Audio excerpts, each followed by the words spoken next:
Moi, je suis malien, mais je suis né à Niamey et j'ai passé mes 10 premières années au Niger. Donc, c'est un pays que je connais bien. C'est un pays qui a eu un homme d'État exemplaire, visionnaire, Séni Kountché. Ben, pendant tout le temps où Séni Kountché dirigeait le Niger, il y avait zéro corruption. Parce qu'il donnait l'exemple.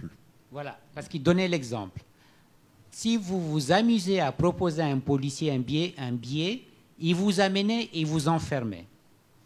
Ben, ces mêmes policiers nigériens aujourd'hui, si vous ne donnez pas de l'argent, vous ne passez pas.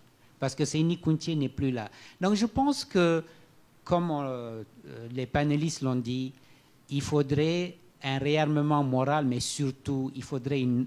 Moi, monsieur le ministre, je ne suis pas assez optimiste comme vous pour dire qu'il faut qu'il y ait une prise de conscience de la classe politique actuelle. Pour moi, cette classe politique, elle a échoué. Des élites. Des élites, ok, très bien. En tout cas, cette classe politique, aujourd'hui, elle a échoué.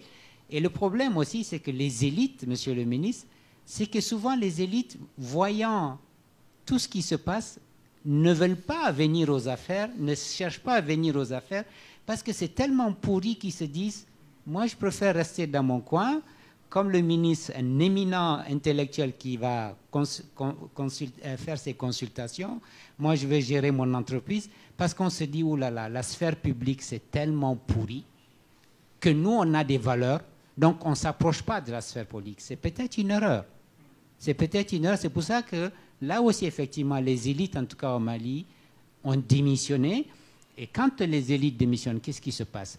Ben, on a une certaine classe qui est sans foi ni loi, qui vient au pouvoir pour jouir des privilèges du pouvoir et pour perpétuer un système de corruption qui n'est pas inscrit dans les gènes d'aucune société. Le sociologue là, il peut vous le confirmer.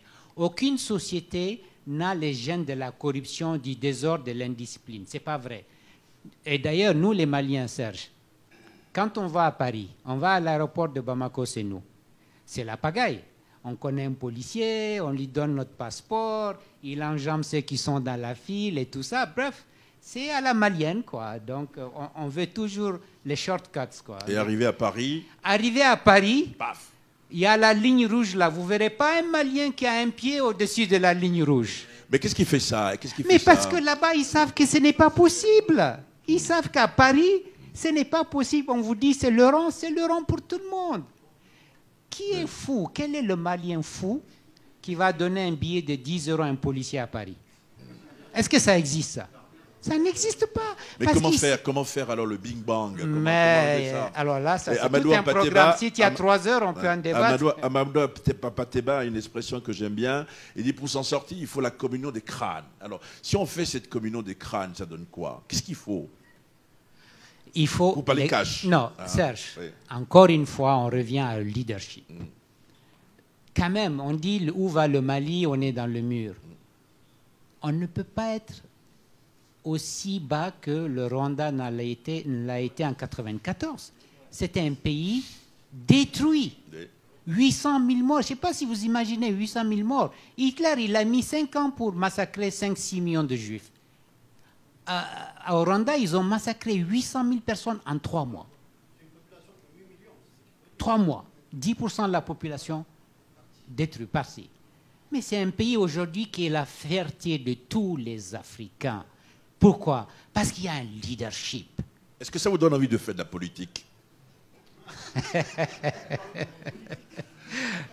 Serge, j'ai une entreprise avec des employés et tout ça. Alors non, pour être plus sérieux, pour rebondir dans le sens de ce qu'a dit le ministre Wan, je pense qu'au Mali, les élites, quand je dis les élites, ceux qui ont reçu l'éducation malienne, moi je dirais, la bonne éducation, ne pourront pas faire l'économie peut-être de venir dans l'arène politique, dans l'arène publique, je dirais, même pas politique, publique, gérer nos entreprises, faire des consultations. Je pense qu'aujourd'hui, ce n'est plus suffisant.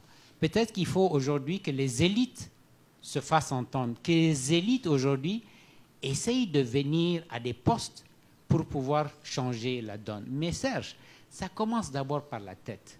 Le jour où on aura un Kagame, un Rawlings, un Ben Ali à la tête du Mali, le Mali va changer. Le Mali va changer. Il nous faut un dirigeant visionnaire qui est en mission, qui est totalement désintéressé par la chose matérielle, qui dit je suis en mission pour sauver mon pays. Et je vais tirer avec moi toutes ces élites-là qui sont dans les coins, qui ne veulent pas se mouiller parce qu'ils trouvent que c'est trop sale, ils ne veulent pas venir. Je vais regrouper autour de moi ces élites et je veux changer mon pays. Mais pour ça, il faut un leader visionnaire.